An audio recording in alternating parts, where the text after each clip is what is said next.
اعوذ باللہ من الشیطان الرجیم بسم اللہ الرحمن الرحیم۔ سب سے پہلے میں یہ گزارش آپ لوگوں کے سامنے رکھوں گا اور خاص کر خوزدار کے نوجوانوں کے سامنے یہ بات رکھنا چاہتا ہوں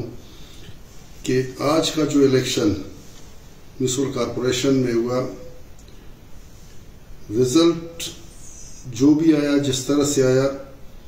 سب سے پہلے تو حسب روایت میں جیتنے والے آصف جمال دینی اور جمیل احمد کو مبارکباد پیش کرتا ہوں۔ دوسری بات یہ ہے کہ اعتراضات اور ووٹوں کی ریجیکشن کے حوالے سے اور خاص کر سیر فریقی جو احتجاج ہے میونسپل کارپوریشن میں، دھرنا XYZ اس طرح کی بہت ساری چیزیں ہوئی، تو اس میں بہت ساری خبروں کو میں نے دیکھا، بہت ساری چیزوں کو میں نے دیکھا کہ ووٹوں کی خانے زیادہ بنائے گئے تھے اور کونسلروں نے غلط جگہ پہ اسٹیمپ لگائے تھے۔ اسٹیمپ میرے خیال میں نہیں تھا، یا مطلب نشان کوئی اس طرح سے دیے تھے۔ تو میرا ایک سوال یہ ہے اپنے معاشرے سے، اپنے نوجوانوں سے یہ ہے کہ ایک کونسلر 400-500 ووٹ لے کر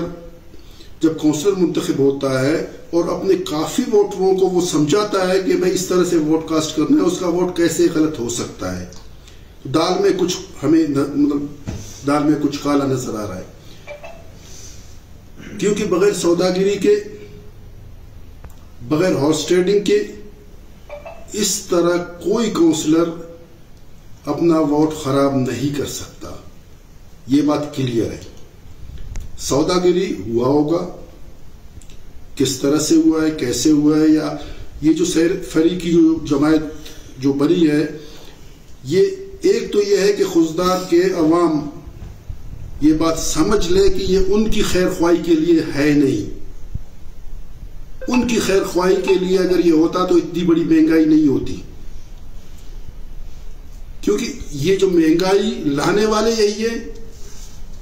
اور انہی جماعتوں کے آج جو کہتے ہیں مکافات عمل، یہ ان کے مکافات عمل کا رزلٹ ہے کہ انہوں نے